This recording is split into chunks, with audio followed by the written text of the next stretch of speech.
Namaste, brothers and sisters. A very warm welcome to you on this beautiful Saturday. Welcome to Being Heartful Every Day with Swadhyaya. Whole of this week, we have been reading and pondering upon what creates imprint or samskaras. And we have successfully finished an article from Heartfulness magazine on kleshas, which are nothing but mental impediments. Uh, so we are going to start a new topic today. I'm not sure how we are going to adjust it, but then we'll see. Okay. So yeah, let's get going.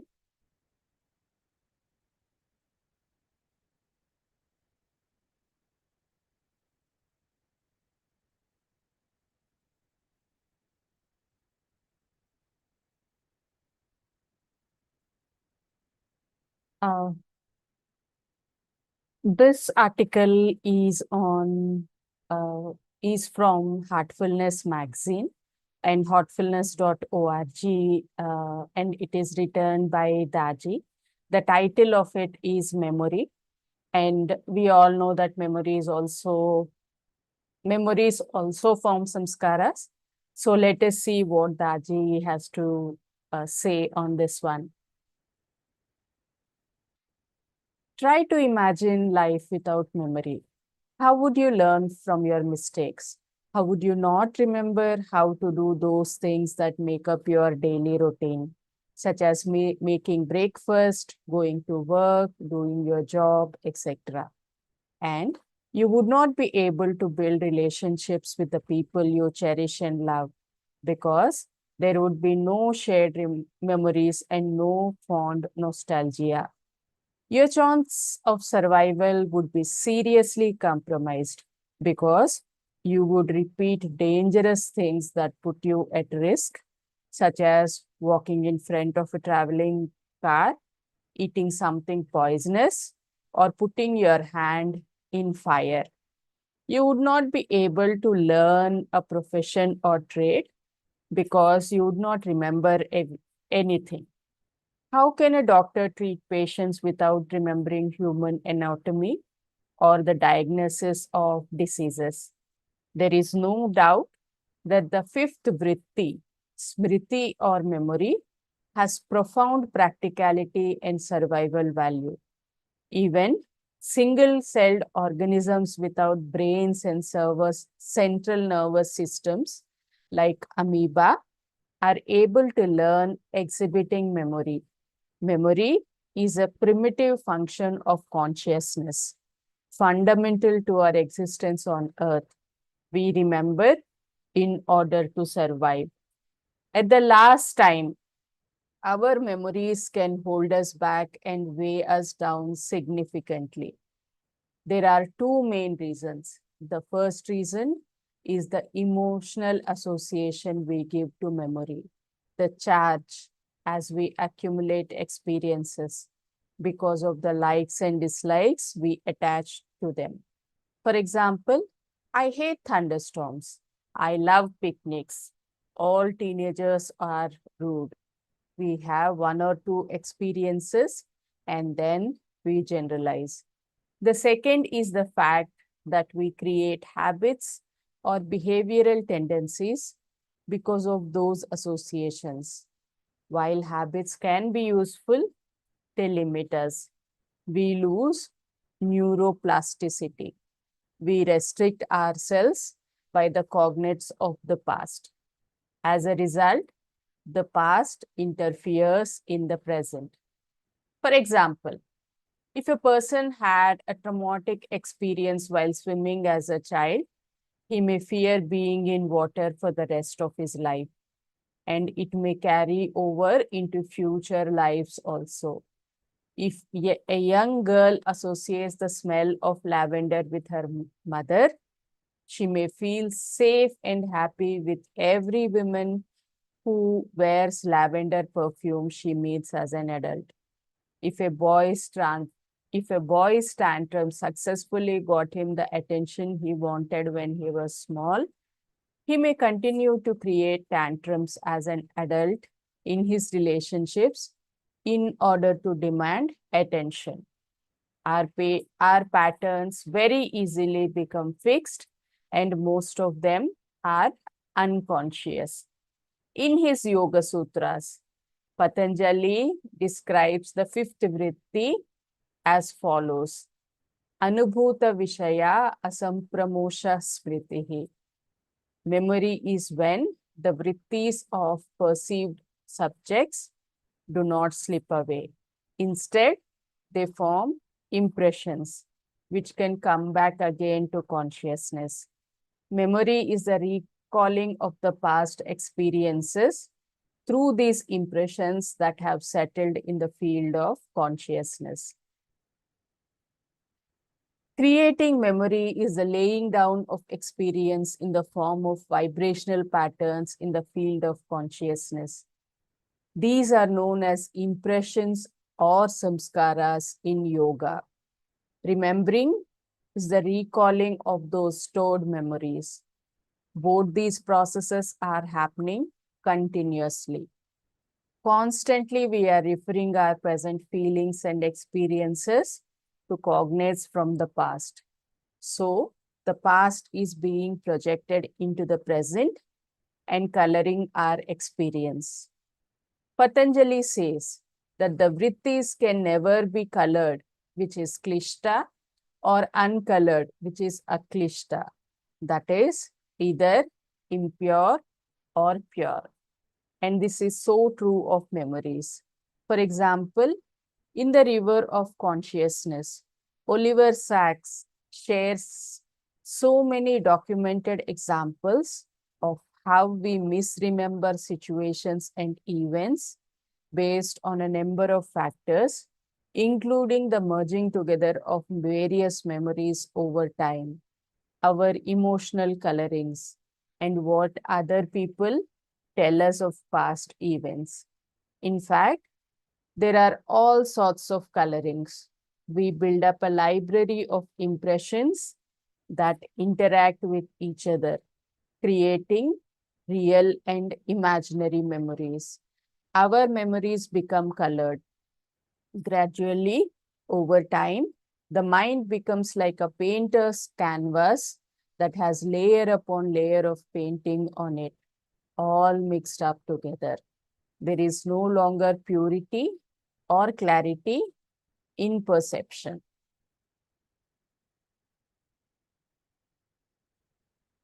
Compare this with small children whose minds are still fresh and clear. They are so full of life, so full of wonder, and so open in their approach to the world. They are not bogged down by memory. There is nothing tainting their worldview. It is for this reason that yoga values so much the regulation of the mind through meditative practices and the removal of impressions. The whole effort involved in yoga is to remove these obstacles, the things that bind us and hold us down, so that we become like small children. And that is especially true of removing the emotional charges of memories. Let us stop here. It is 8:58. So let us go back to, uh, you know, centering ourselves into our heart so that we prepare ourselves for the universal prayer.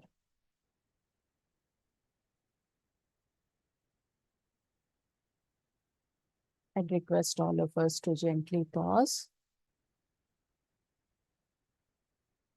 and gently close your eyes.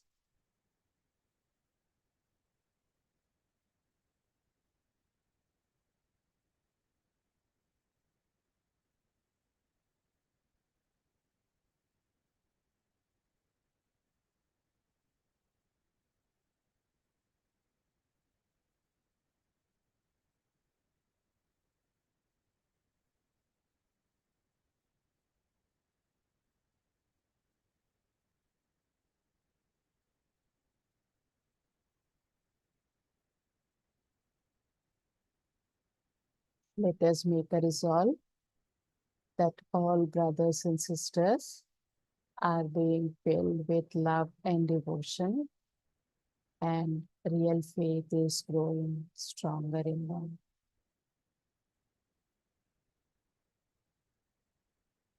आइए हम एक संकल्प ले कि सभी भाई बहन प्रेम और भक्ति से भर रहे हैं और इनमें सच्ची श्रद्धा दृढ़ होती जा रही है.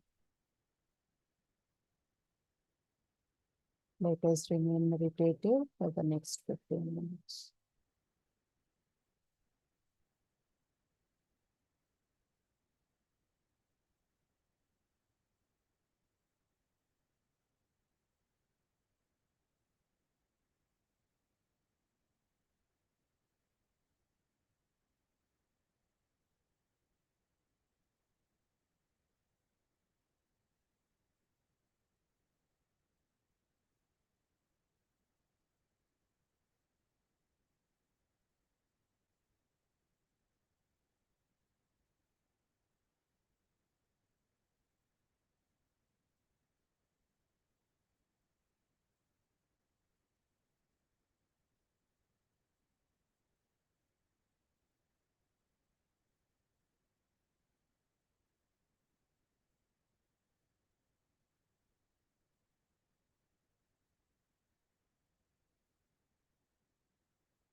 Okay.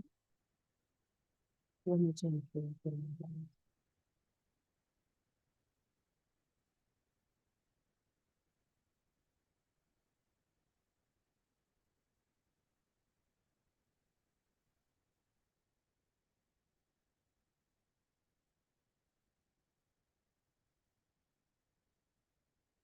Thank you so much for all of you for making the time and joining with us. See you tomorrow at 8:50 p.m. Tomorrow being Sunday, morning BHD wouldn't be there. So let us ensure that we complete our bedtime prayer so that we are connected throughout the night with the Master. And yeah, that's it. Thank you so much and have a nice rest of the day.